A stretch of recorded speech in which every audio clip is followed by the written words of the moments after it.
Hey everybody, welcome to part 2. If you're wondering how you're in part 2 and you're looking for part 1, look up.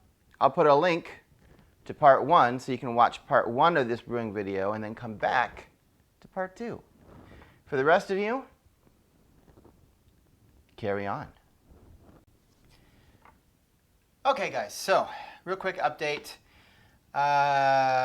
You might not have been able to tell because I had it all sped up, but I mean it went pretty well today, except that there's a lot of spillage. I still haven't figured out a decent way to move the grain from the basket into something else without dribbling water, wort over everything. And then when I was dealing with the cherries, let me tell you about the cherries. So this is the first recipe I've had where it says the cherries need to go into primary, and that you need to put the cherries into the boiling wort and keep it at like 170 degrees or higher for about 20 minutes to pasteurize or kill any kind of yeast or bacteria.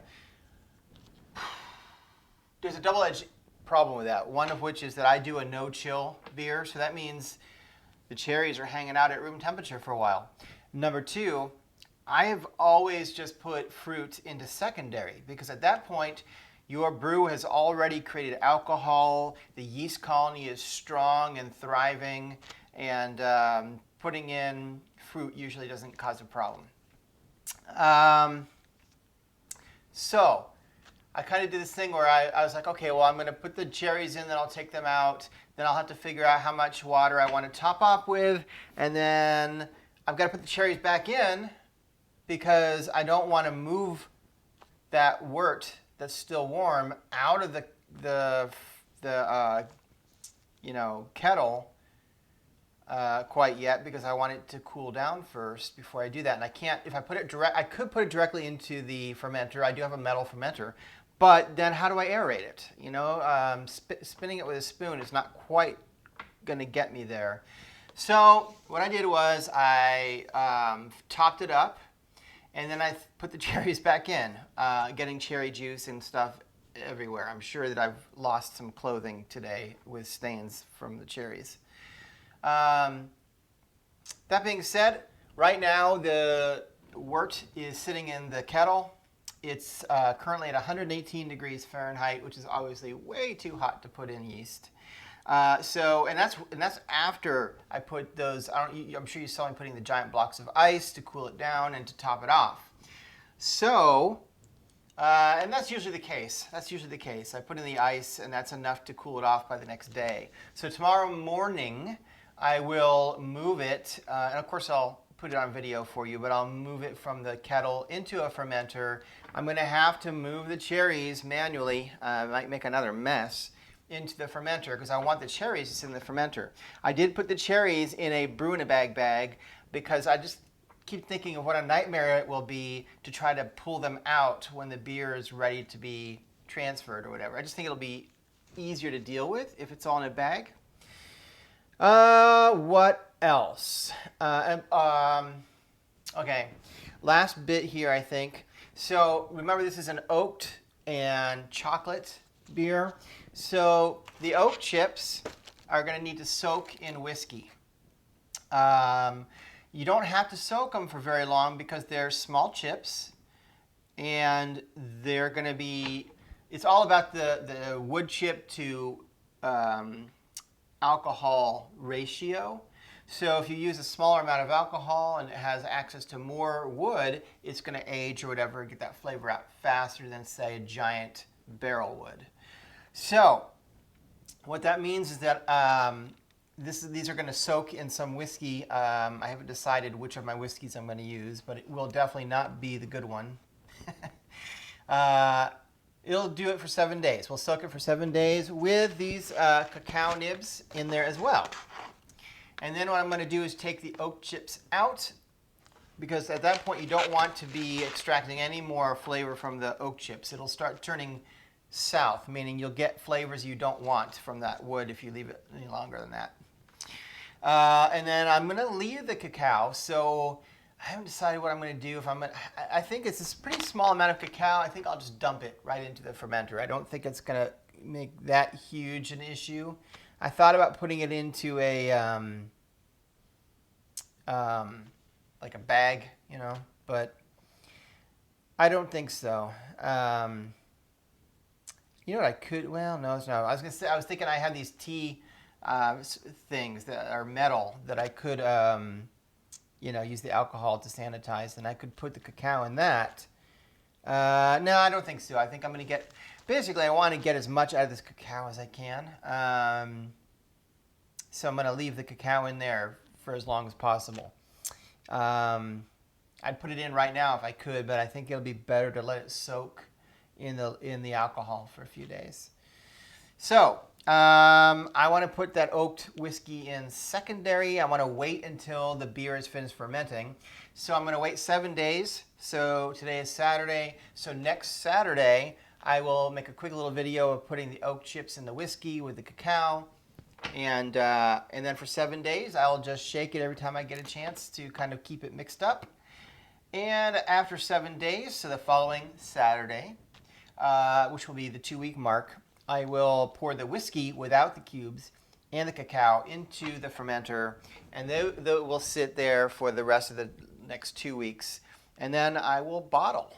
So I will see you in the morning, which will be a few minutes for you, well, seconds actually, and I will move the wort into the fermenter. See you then. Have a good night.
Hey guys, happy Sunday afternoon. Just wanted to give you a quick update.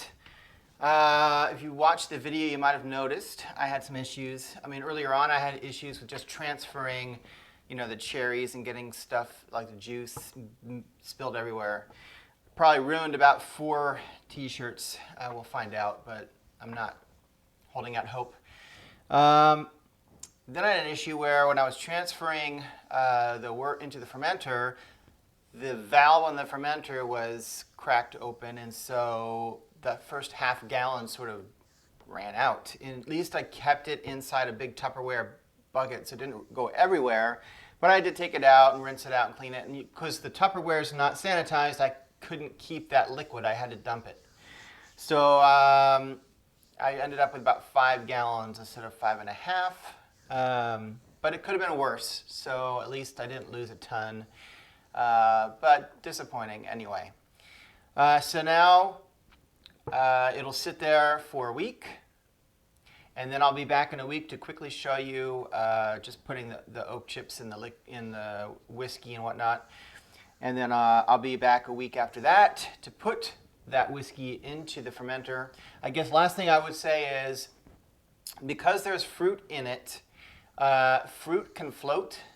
And that's not a good thing when you're fermenting, because anything that floats on the top of your fermentation, number one, it kind of causes a blockage, but also it can cause mold growth because it's not submerged. And the yeast isn't getting to the very top, that layer. So anytime you have fruit, you pretty much have to go in and push down anything that's on the top gently, a couple times a day, just to make sure that, it's getting saturated. You just don't want it sitting on the top because it will start to get moldy. And that's definitely not what you want to have with your brew. So I will see you in a week to put the oak chips in the whiskey. See you then. Hey everybody, welcome back. I hope you're all having a fantastic day. So I made a little boo-boo. So I went through my video footage, and it's no question I took a gravity reading. I can see it. And I remember it being very high because of the lactic sugar, the lactose that's in it. That causes it to be very high. But it shouldn't matter. If I take that reading and compare it with the final reading, I'll still be able to get an ABV. So it doesn't matter. But I can't find that number anywhere. I usually write it down on a scratch piece of paper and I stick it on my recipe, which I have right here, but there's nothing stuck on it. There's nothing written on it. So I'm going to keep looking around.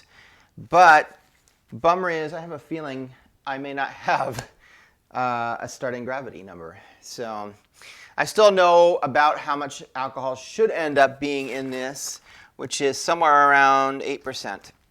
But I may not know officially because, I messed up. All right, so it's been a week, it's 7 days, and it's time to start getting the whiskey and the oak and everything ready so that it can soak for a week and then be poured into the beer. Got a little jar here. I think this will be enough, hopefully. This here I measured out. It's in the recipe that'll be in the description. It's 1.5 ounces of lightly or medium charred oak. This one I'm reading right here is American oak. Doesn't give a number, but it's basically a lightly charred medium toast is what they call it. So that's what 1.5 ounces. Not much, but the deal is there's a lot that comes in contact with it, so you don't need that much, really. And this is the cacao nibs. Now you really only need 3.5 ounces according to this recipe. This is 4-ounce bag, so it's just a 1/2 ounce more than I need, but I don't see any point in saving a 1/2 ounce. And my experience using this is that I never get quite enough chocolatey flavor out of it that I want. So I'm going to use the whole 4 ounces because I just don't see any reason not to. So let me move this so you can kind of see it, but it's just little nibs. Wow, that's a lot more than I expected to take up. I may have to use a larger jar. Well, maybe not. I don't know. Anyway, I mean, it smells fantastic. I can't tell you the official, what this is. It is chocolate, right? It is from the cacao plant. But I'm not sure. I think it's the inner part.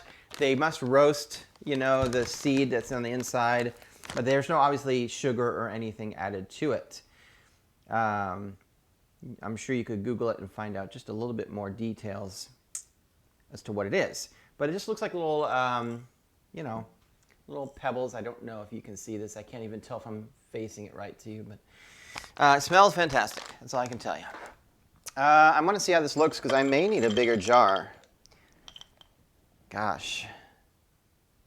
No, I think that's good. It'll be fine. This is, so you can use any whiskey you want, although obviously I would stay away from smoky whiskeys because this is, unless you want a smoky end result on your beer. This is a local whiskey. I don't even know if I should show you. It doesn't really matter. It's just kind of a, I would say, dark fruit raisin sort of flavor. Not super sweet, but and this one is like 45%. But yeah, use whatever whiskey you want. So we're and there's no specific amount, by the way, of whiskey. Basically, I want enough to cover the oak chips and be able to sort of shake it from time to time. I think I'm going to leave it at that. May seem like a lot, but so you basically want enough to be able to go like this, right? And kind of shake it up. But not so much that, I mean, we're not making a whiskey, we're making a beer, right? So that'll be good. Yeah. So basically, every couple times a day, basically anytime you go by it, you feel like doing it, shake it up a bit. It helps get the whiskey all mixed and really get the flavors from the wood. This will be 7 days. You only need 7 days because it's not that much whiskey. There's a lot of wood to whiskey ratio. So it reduces the amount of time it needs to age to get those flavors out that you would normally have to wait maybe years on a normal, whiskey in a big barrel. Okay, I'll be back in a week. We'll take the wood chips out, wood cubes, whatever, and then we'll pour the cacao and the whiskey into the fermenter. See you in a week. All right, folks, where are we? So tomorrow would be the two-week mark, right? So the beer has been fermenting for a week. After 1 week, I put the oak chips in with the whiskey and the cacao. It's been another week. Tomorrow would actually be the day 14. Just to be clear, day 7 for the soaking of the chips. But I've got some stuff to do tomorrow, so I can't wait until tomorrow. So I'm going to do it today. Take out your chips. Don't leave them in. It will get over-oaked if you leave your chips in, and it'll get bitter and not good. So in here, just have a slush of cacao and whiskey. And I'm not going to film it because literally all I'm going to go do in just a second here is open the lid real quick, pour this in, close the lid, shut it down. That's it. I'm not even going to put this in any kind of filter or anything. Yeah, I want to be able to get as much out of the chocolate flavor as I can. And that'll sit for another 2 weeks. And then I will bottle. So, see you in a couple weeks. All right, guys, so 1 month has passed, as you can see. I'm basically just transferring the beer from the main fermenter into a secondary fermenter, which I'm just using as a bottling bucket.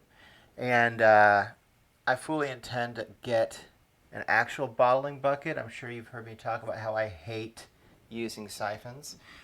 So the problem is this fermenter has a large spigot, and that tubing does not fit into a bottle, so I can't use that as like a bottling vessel very well. So I'll be getting a bottling bucket where I can just use tubing and easily go bottle, bottle, bottle, bottle, bottle. Much more simpler. And I'm just putting a lid on it because now I am getting ready for the priming sugar. So I had 4.5 gallons of beer. If you look it up, I decided on using 4 ounces of priming sugar in order to carbonate. So I am just adding a little bit of water to 4 ounces of sugar and 1/4 of a teaspoon of cream of tartar, which is basically going to break down the sugar into glucose, the most simplest possible sugar, and it just makes it easier for the yeast to eat. It's not really that necessary, but it's not that hard to throw in, I'm just gently putting in. Normally I would want to do this first, then pour the beer on top of it, but because I don't have a bottling bucket, this is what I had to do. So I'm just pouring that gently in. It had cooled, enough to be able to pour it in.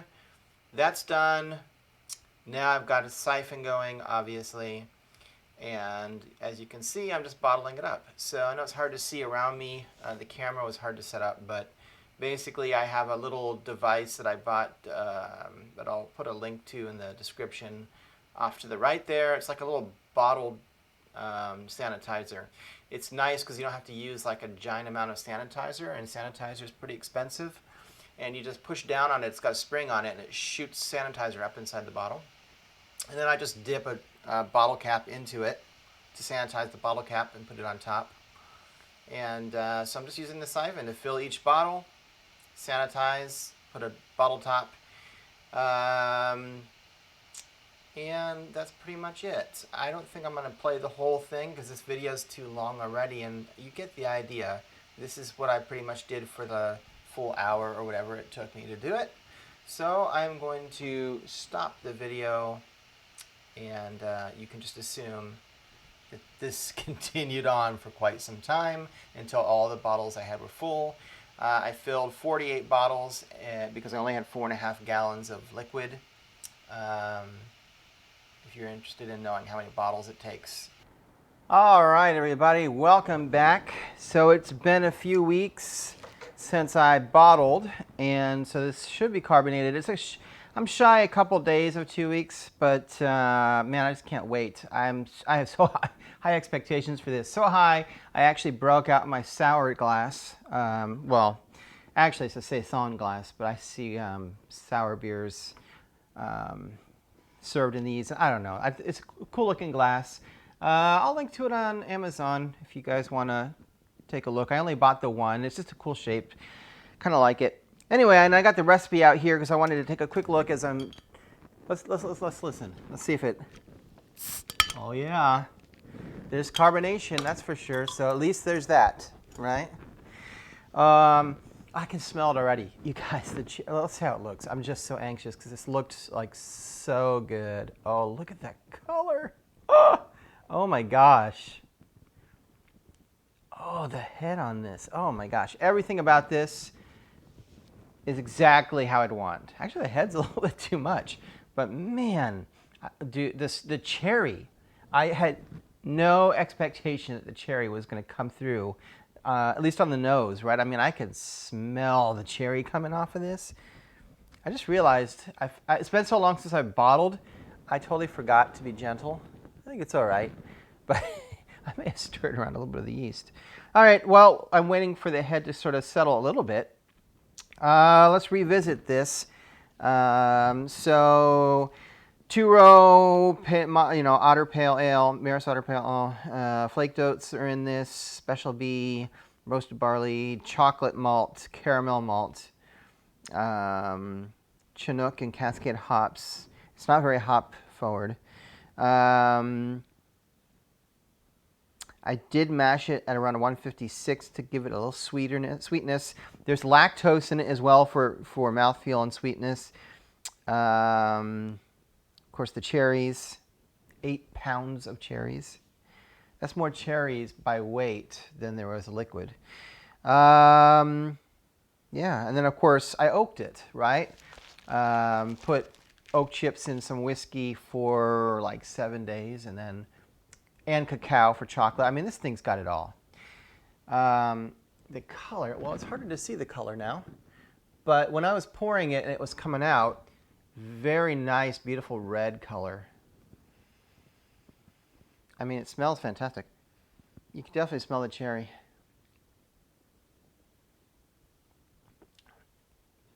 Good carbonation. Oh, guys. I love it. I love it. So, trying to see how I can describe the taste to you.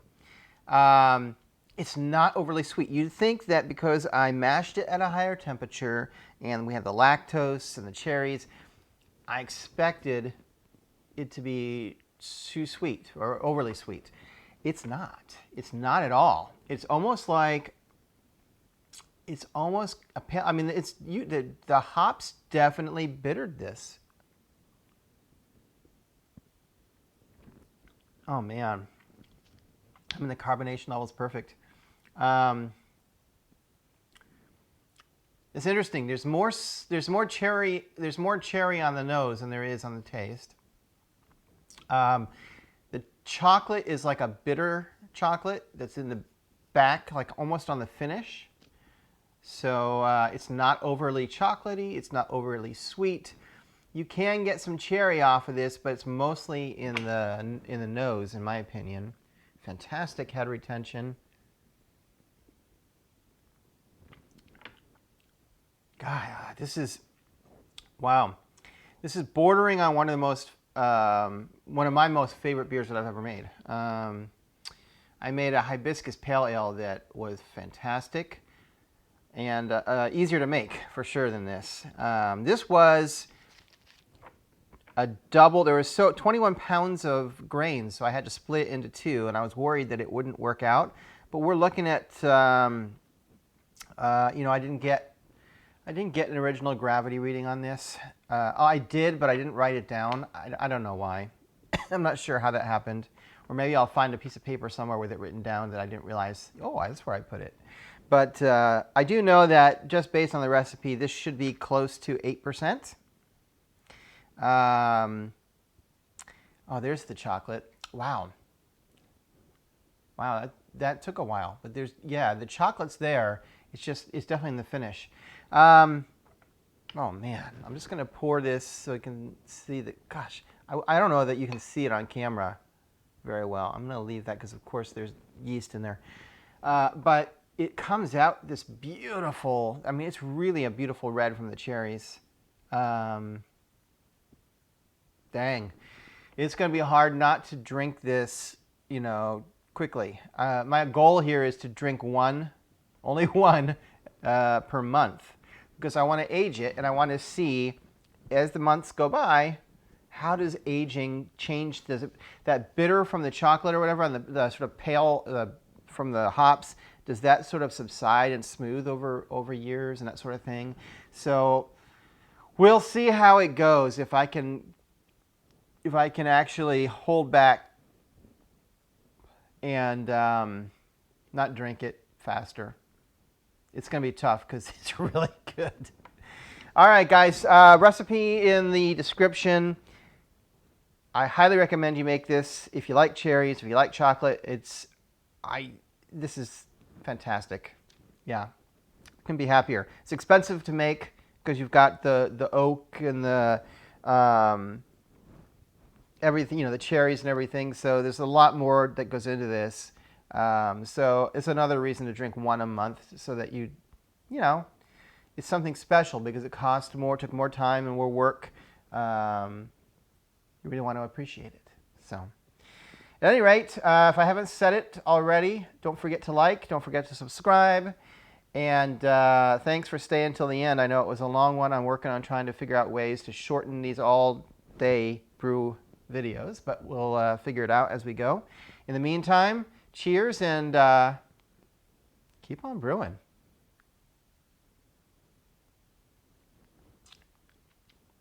Oh, there's the cherry. Damn, that's good.